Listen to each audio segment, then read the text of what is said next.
On behalf of Ray White and Loan Market, hello and welcome to you joining us this evening. We are broadcasting to over 3,500 landlords around Australia. And I'd like to make a big shout out to all of our property managers watching tonight. My name is Emily Sim. I'm the Chief Executive of Property Management for the Ray White Group. And this evening I'm joined by Dan White, our Managing Director of the Ray White Group, Australasia's largest real estate group, and Sam White, Executive Chairman of Loan Market Group, Australia and New Zealand's award-winning mortgage broking company. Great to be here. Yeah, thanks Sam. And look, thanks so much for joining us. There's obviously so much been happening and we wanted to share what we're seeing on the ground. It's our first time for doing this, so be gentle, and we're going to try to cover off a lot of questions. So if you got them, put them in the chat box and we'll come back to you either in this session or afterwards or during and try and answer as many as we can. Just to give you some perspective on why we're talking to you about this, we are a family-owned business, the Ray White Group. Dan and I, my brother, my younger brother, he hastens to point out all the time. We're fourth generation in the family. Ray White sells about 1 in 9 homes in Australia. We've been around since 1902. We manage over 200,000 properties, and the other thing is we manage help arrange over 24,000 mortgages a year through our mortgage broking business with over 62 lenders on our panel. So we see a lot of what's happening on the ground and we're keen to share with you what we're seeing today and some of the things that we get asked a lot when we go about talking to customers and to our people. And I suppose never before the breadth of the combination of the Ray White loan market business being connected with especially with our landlords over the past 3 months has been such a key part of what we've been doing. So it's really great that we're together doing this session. Well, let's drill down into some of those topics that are keeping landlords awake at night. Yep. Dan, there's been a lot of discussion about vacancy. What is the actual situation with vacancy rates now? Certainly a lot of speculation, hasn't there, about vacancy, and the press are really being able to sort of bring the negative stories to life. There are some stories there about vacancy rates climbing up. Our average vacancy rate is holding well, isn't it, Em? Around 5% across the board. That hasn't really changed much even over the last couple of months. Sure, there are some specific areas that have seen vacancies rise into the sort of mid-teens, which is unusual for us, but broadly speaking, the broader market has held up extremely well and certainly much better than a lot of people feared and a lot better than being reported in parts of the media. Those areas, that mid-teens, where are you seeing that? Well, it's in the areas where the conversion from the short stay into the long stay. So the areas where tourism was once prevalent, obviously the CBDs, the regional markets, even parts of the city like the Manlys or the Bondis, where people were using Airbnbs and short-term rentals. That option is no longer there, so it's not surprising that the vacancy rates have climbed in those areas, so that some of those areas as high as sort of 14-15%. Rents are coming down a little bit in line with that to try and stabilise that market. But that's a short-term impact, but the broader market across areas held up well, and we're looking closely at those rents and vacancies in those areas. We've seen the states open up, talking about tourism opening up intrastate and also across the country, so that's a rapidly changing space too. But I think overall message is certainly a resilient market. We're in the business of shelter, a key ingredient, essential service, and compared to most industries and most investments, the real estate rental market especially has been pretty outstanding. Drilling down into some of those questions around how to manage property during COVID, obviously the requests for rental reductions have been enormous.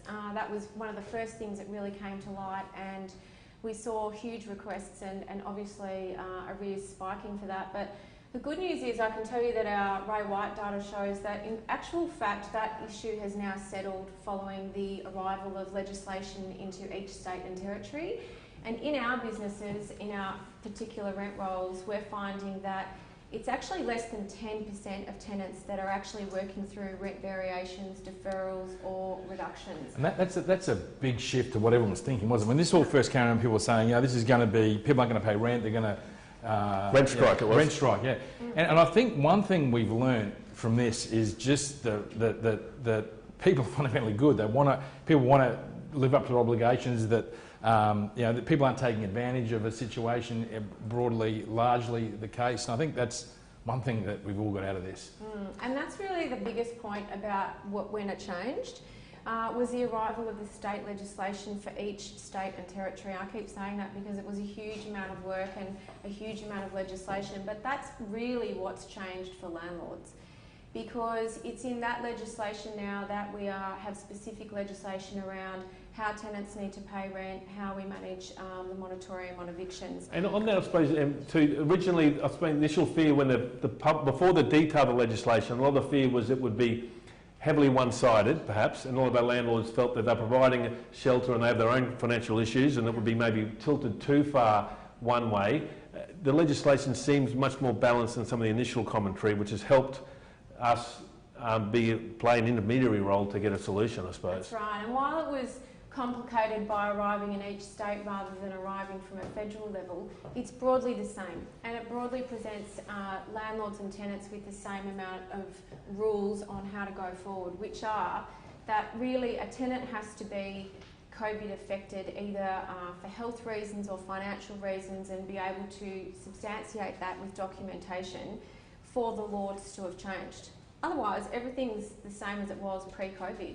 A tenant must fulfil their tenancy agreement for their obligations around rent payment, or they must vacate the property. But if they are affected by COVID, that's where it really changes, and that's where we really have to, as landlords, consider the fact that we can't necessarily evict a tenant and work with them around negotiating rent for that period. And so with that process, understanding if someone is COVID affected, how do we some advice for our customers about how we've done that well in recent times, and some insights into that process, and avoiding going to a tribunal, which is costly, it's time delay.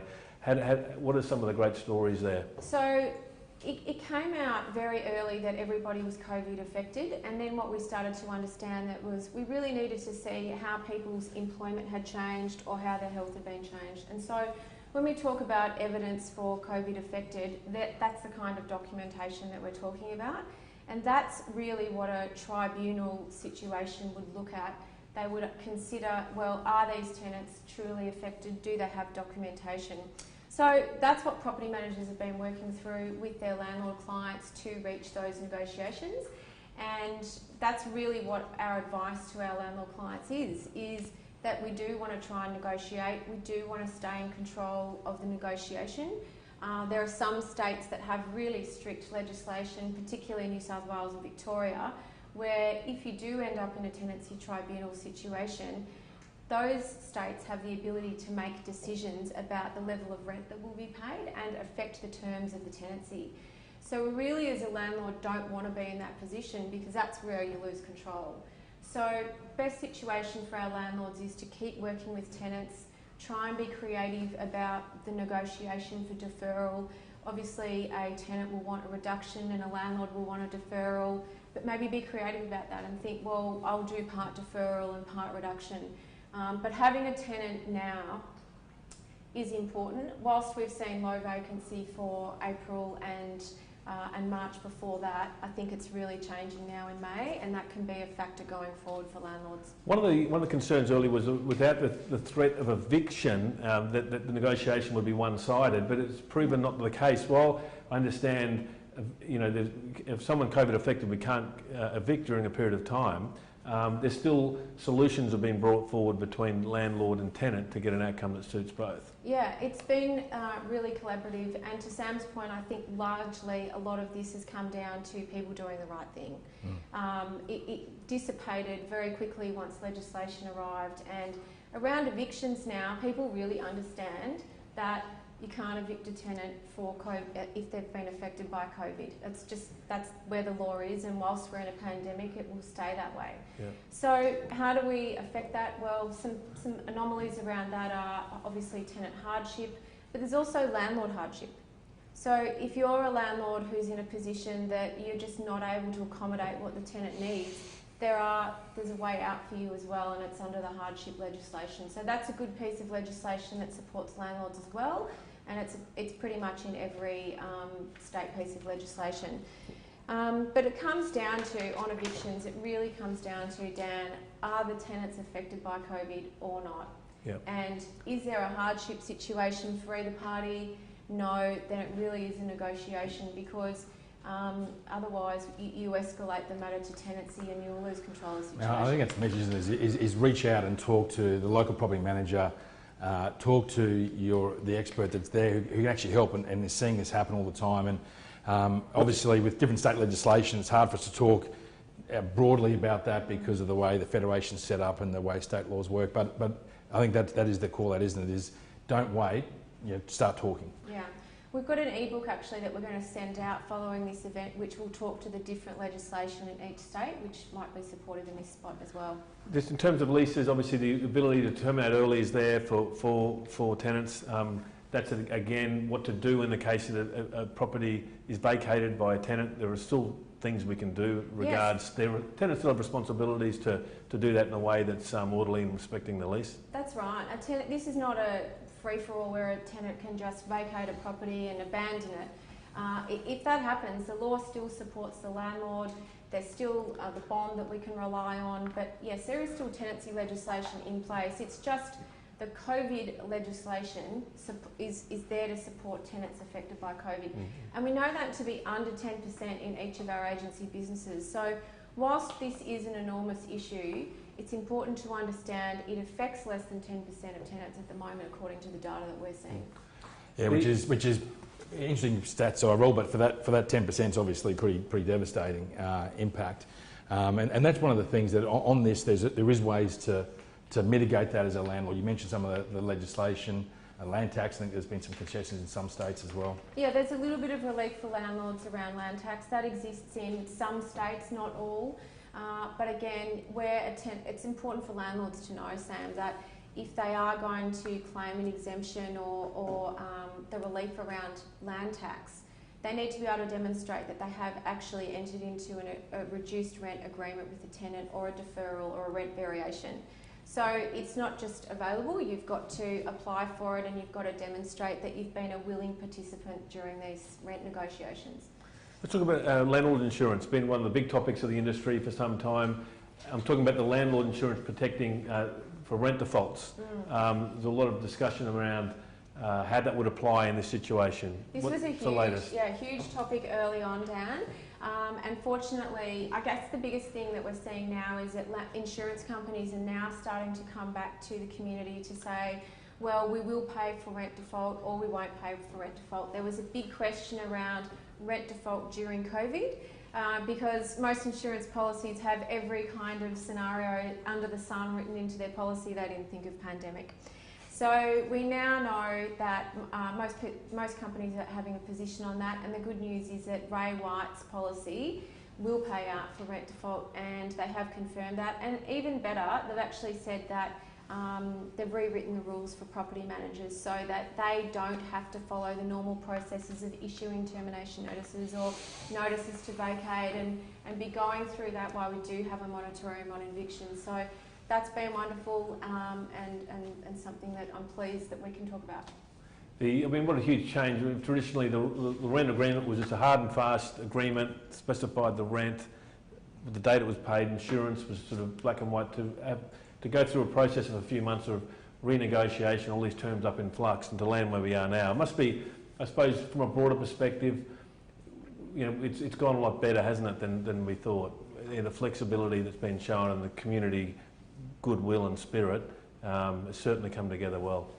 That's a great point, Dan, and I think what's starting to happen now as a result of this for the property management industry and tenants and landlords alike is that they're more informed.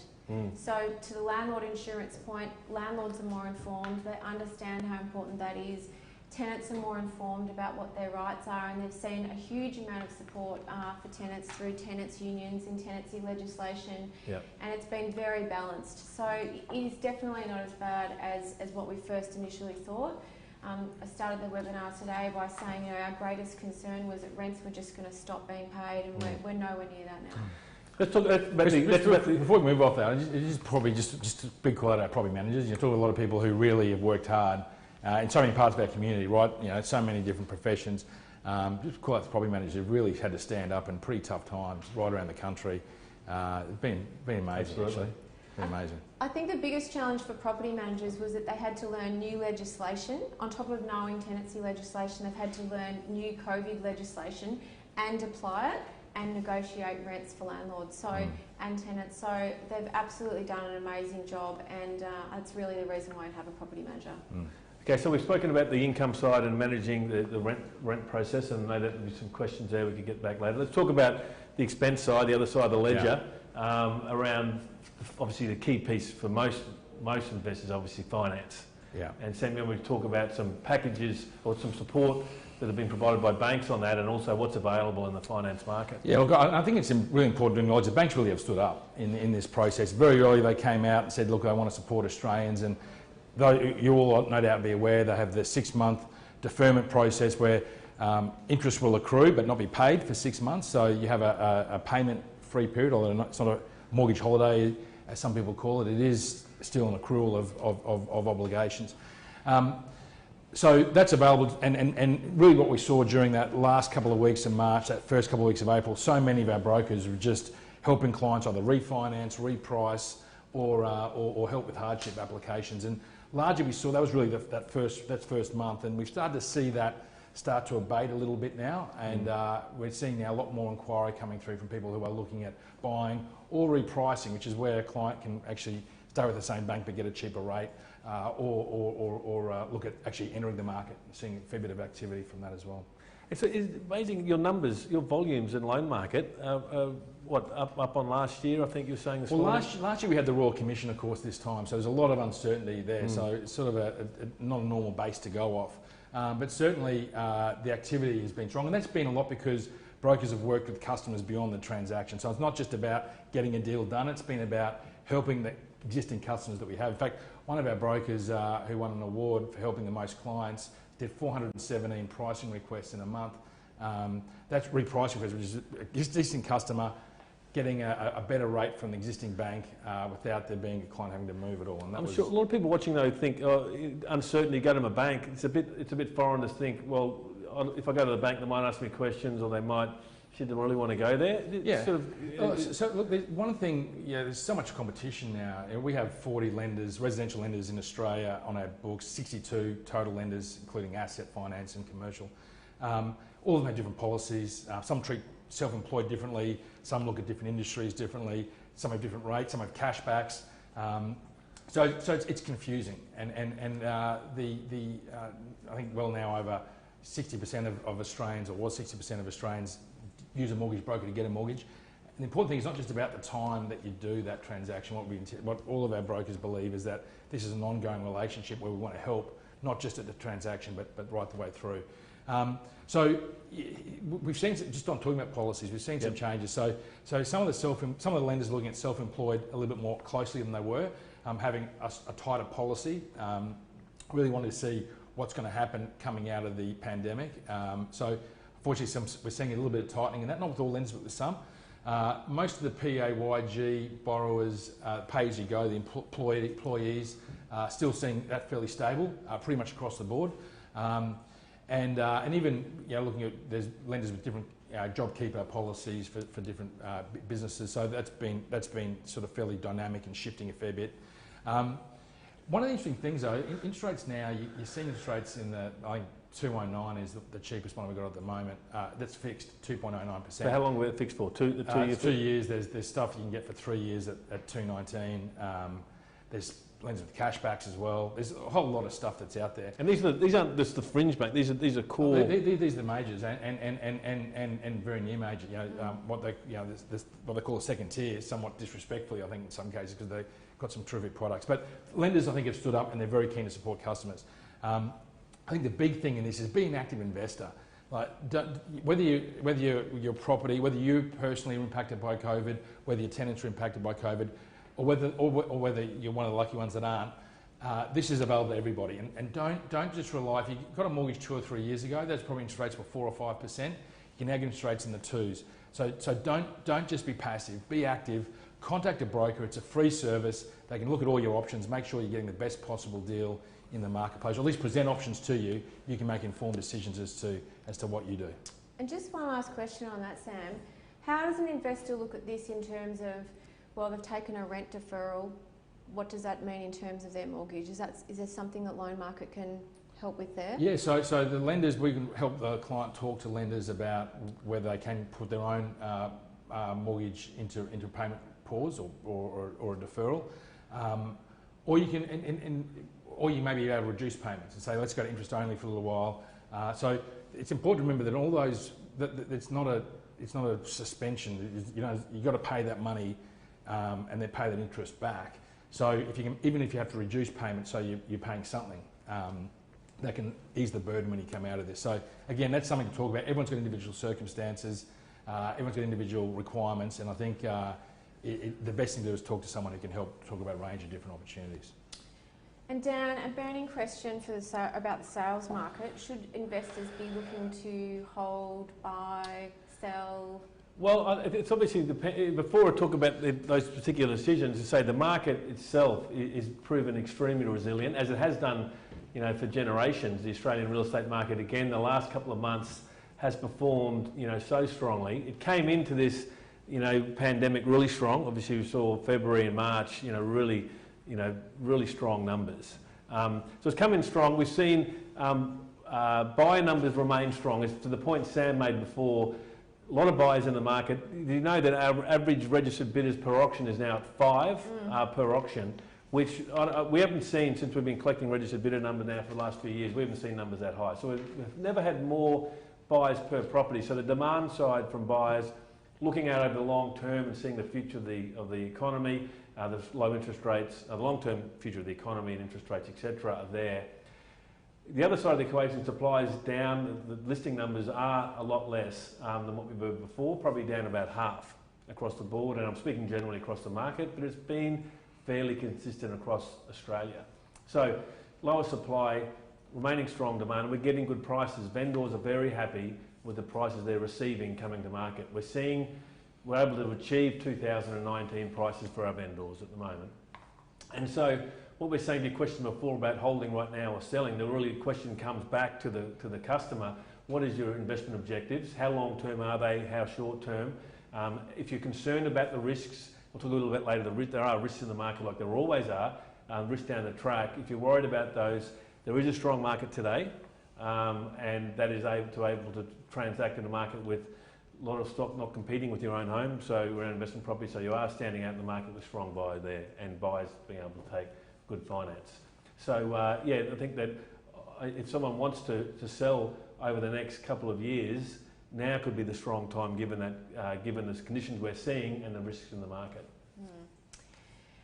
And to start to end our webinar this evening, let's look to the future. Sam, what predictions or advice can you give us for post-COVID? What should investors be working on now with the long-term thinking of post-COVID in mind? Yeah, so you know, a lot of people talk about this, what's happening in 5 months' time, where JobKeeper comes up, Job Seeker gets potentially readjusted, the bank repayment deferral comes to an end. What happens then? And look, the answer is nobody knows. That's the reality. It's clear that supply and demand will control pricing as it always does, and it's clear also that there'll be more risk in the market because you know you are making assumptions as to what happens in 4 months. And one thing, when people ask about this, is well, a lot's happened in 2 months. So much happened in 2 months. How can we be confident about predicting what happens in 4 from now? So I think there's so much that's still up for grabs around how we come out of this, what we look like, what unemployment's like, and of course it does depend on your individual risk circumstance. Some viewers will be more tolerant of higher risk and be able to make decisions consistent with that. Others will be more risk averse given the situation. And I think it's just important to realise that everyone is different and no one has the answers. But to get ready for that, I think the first thing is make sure that you're getting the cost of your funding as sharp as you can and as best as you can, and whether that might be fixed, might be variable depending upon your individual needs and circumstances, and look at how you can position yourself. Do you have a buffer in place? Is there any sort of capital to draw down, or is it better to look at saying, okay, maybe I should take advantage of a marketplace that's still very liquid at the moment, even though buyer numbers are down, they're down in proportion with listings, and so we're still seeing pricing strong, as Dan said.